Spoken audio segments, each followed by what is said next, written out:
محمد وصبح محمد وصبح محمد وصبح كبح ما وفتي إسله محمد يمان يشو وحستيس صومالي مقشو ودمع كجرو كبحا إسله لقما يابينو كبح هدي عالمكو ninkan waa og yihiin ay yiraahiin marka waxaan rabnaa inaad ummadan isku goyne ad baxdo ay yiraahiin waa mar in loogu tago mahana waa mar lamaad waxa islaahay hadii la dagaalo waayahay daawadayaal haddii aad maqli jirteen maqale warlaay ma lagu waramay warar cusub ayaa baraha bulshada dhex wareeganaya iyadoo warbaahinada qaar wararkan ay daabacayaan waxaa la leeyahay Mirinaayo ayaa lagu soo dhaweynayaa madaxweynihii hore ee dalka Maxamed Cabdullaahi Farmaajo arintaana waxaa wado ninka la yiraahdo Muuse Suudi Yalaxow oo laga diiwaan geliyay Maxamed uu soo bax hadda marka arinta inay tahay ayaan filaa Maxamed uu soo gal marka siyaasaddu waxa la yiri saaxiib joogto ah ma lahan laakiin waxa ay leedahay dan joogto ah waxa la leeyahay madaxweynihii hore ee Soomaaliya Maxamed Cabdullaahi Farmaajo ayaa soo galaya magaalada Muqdisho ee caasimadda dalka inkastoo waqtiga iyo xilliga uu imaanaya aan la sheegin haddana waxaa la leeyahay waxaa lagu soo dhaweynayaa Mirinaayo halkaas uu ka sameyn doona ama uu ka bilaabi doona ololihiisa doorasho marka waxaa la yaab leh Muuse Suudiye bilooyinkii la soo dhaafay ama sanadadii la soo dhaafay waxa uu ahaa nin taageero fila Soomaaliya ninka jooga ee Xasan Sheekh Maxamuud la yiraahdo arrimihiisana si aad ah ula dhacsanaa goobaha baarlamaanka fagaarayaasha iyo sidoo kale meel waliba oo kulan uu ka jiro ka difaacayay xubnaha mucaaradka ee ka fikrad duwan Xasan Sheekh Maxamuudna afka ku qaatay oo si aad ah u difaaci jiray haddaba miyay wax isbedeleen ma laga yaabaa odayga in uu markaan ay cabsi soo food saartay maadaama dawladda dhexe ee federaalka Soomaaliya ay bilowday burburinta dhulal badan oo ay ku sheegtay dan guud isaguna halkaas uu degan yahay miyay jirtaa in isbahaysi cusub oo Muuse Suudi Yalaxow uu xilligan sameysanayo Farmaajona uu ka mid yahay inkastoo hadda sida isugu soo dhawaanayaan iyo sida isku muuqaf ku noqon karaan aan la aqoonin haddana wararkan oo si xog hoos ah loo soo dusiyay qaar ka mid ah warbaahinada Soomaaliyeedna ay baahiyeen ayaa waxa ay sheegayaan in Muuse Suudi Yalaxow iyo sidoo kale Maxamed Cabdullaahi Farmaajo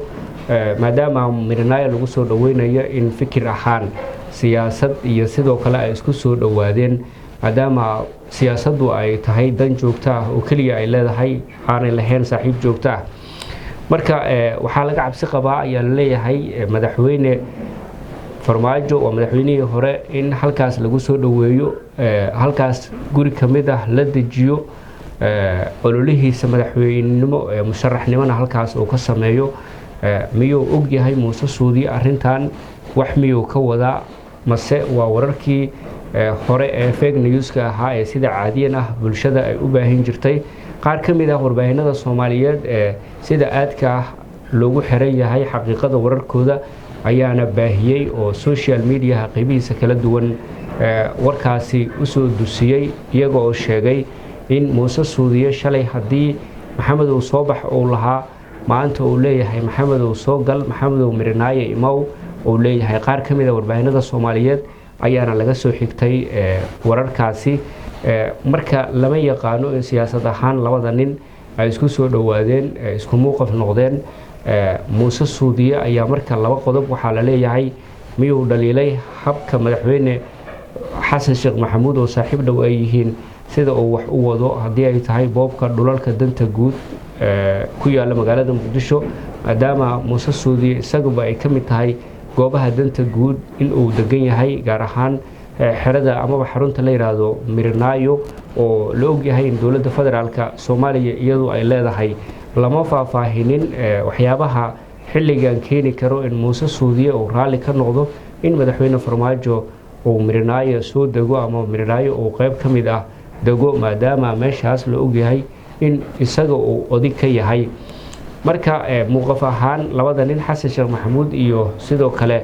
muuse suudiye ayaa laga yaabaa in madmadow siyaasadeed uu ka dhex jiro isla markaana si hoosaad uu ugu dhaliilsan yahay arrimo ay ka mid yihiin dhulkaasi dowladda federaalk Soomaaliya dhowr meel weerare ay ka geysatay shacab la xasuuqay dhulkii danta guud oo maalmihii la soo dhaafay duulaan ay ku ahayd dowladda federaalk inay ka qaadato dadka kale ee halkaas ku sugan si looga iibiyo shirkado shisheeye iyo sidoo kale dad iyaga ku garab ah fila Soomaaliya siyaasiyiin iyo sidoo kale dad dhaqaalaha haysto iyadoo dadkii danyarta ahana banaanka loo tuurayay muuse suudiye tan miyuu ka cirooday oo sidaas darteed ayuu u doorbiday farmaajo oo inta la og yahay ahaa isaga nin aamin ah marka loo eego dhinaca dhulalka hantida dawladda ilaaladeeda iyo sidoo kale guud ahaan meeqaamka guud isagoo xil wareejintiisiina ka sheegay arrintan si cadna ugu sheegay xasan sheekh maxamuud inta aan joognay wax dhul dan guud ah oo aan iibinay cid aan u saxiixnay ma jirto yiri muuse ma sidaas ayuu ku doorbidayaa mase siyaasad ahaan ama xulufaysi ay samaysan rabaan maadaama doorashooyin hadda loo dareeray muuse suudiye yalaxow waxaa la ogyahay in uu isdiiwaangeliyey kaarka codbixintana uu qaatay islamarkaana uu la dhacsanaa maalmihii lasoo dhaafay hab maamuuska iyo siyaasadda madaxweyne xasan sheekh maxamuud marka lama oga in madmadow siyaasadeed iyo khilaaf uu labada nin xilligan ka dhex jiro maadaama la sheegayo maxamed cabdulaahi farmaajo in mirinaayo oo ah goob uu hadda madax ka yahay muuse suudiye yalaxow halkaas uu soo degayo marka lama oga siyaasad ahaan wararkan laakiin saxaafadda ayaa si hoosaad xog ogaal ah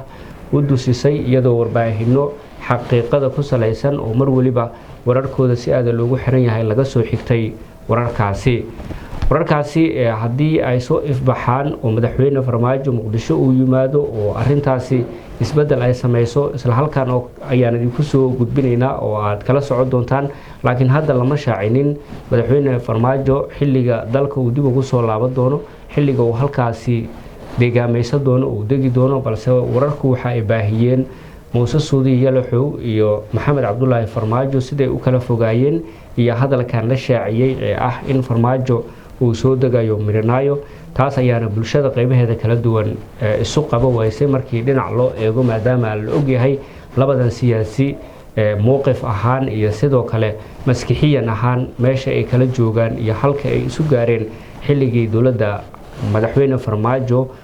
wadanka ay haysay muddadii ama muddaxilaadkii sanadka ahaa ee sharci darrada ahaa ee madaxweyne farmaajo wadanka uu joogay intii uu dhigay ayaa la ogaa marka maadaama labada siyaasi ay yihiin laba siyaasi oo saas u kala fog in ay iswaafaqi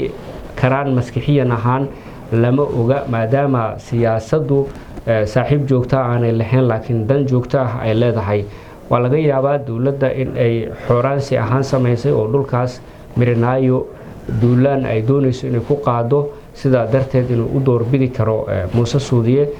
maxamed cabdulaahi farmaajo in xilligan uu xulufo la samaysto dhinaca kale dadka falanqeeya siyaasiyiintana waxa ay leeyihiin suuragal ma noqon karto oo haddii xitaa duulaan uu ka dhaco mirinaayo oo dowladda ay ku qaado xitaa ma suuragalayso in muuse suudiye iyo farmaajo ay isku soo dhowaadaan iyadoo la ogaa tii uu dhigay muddadii farmaajo uu xilka joogay si sharci darro ahna uu ku joogay muddada sanadka ahayd guud ahaan wararkan wixii ka soo baxo amaba ka soo kordho waxaan idinkula wadaagaynaa xogaheena dambe dhinaca kale cabdiraxmaan cabdishakuur warsame oo ah musharax madaxweyne isla markaana u sharaxan xilka madaxweynaha jamhuuriyadda federaalk Soomaaliya sanadka 2026 ayaa isaguna maanta shir jaraa'id qabtay xildhibaanku waxa uu diiradda saaray xaalado badan oo ay ka mid yihiin weeraradii ka dhacay qaybo ka mid ah magaalada Muqdisho gaar ahaan aaga Tarabuunka xero horseed iyo sidoo kale qaybo kale oo magaalada Muqdisho ka mid ah xildhibaankan ayaa si adag waxa uu la saftay beeshiisa halkaasi degtay iyo beelaha Soomaaliyeed qaarkood oo iyagu halkaasi deganaa waxa uu sheegay in marnaba aanay suuragal noqonaynin in dowladda federaalk Soomaaliya tallaabooyin qariska tuurnimo xilligan ay ku qaado guud ahaanba dhulalkaasi danta guud isla markaana ay tahay arrin aanan loo dul qaadan karin amaba samir laga qaadan karin xildhibaanka oo dhinacyo badan ka hadlayay ayaa waxa uu ku dheeraaday inuu xasan sheekh maxamuud ku eedeeyey duulaanka iyo dhibaatada lagu haya shacabka soomaaliyeed boobka dhulalka danta guud iyo hantidii guud ahaanba dowladda federaalk soomaaliya ay lahayd oo tallaabo aan sharci ahayn loo qaaday oo ay doonayso dowladda in iyadu shakhsiyaad gaar ah ay ka iibiso. cabdiraxmaan cabdishakuur waxa uu had iyo jeerba aada u dhaliilsanaa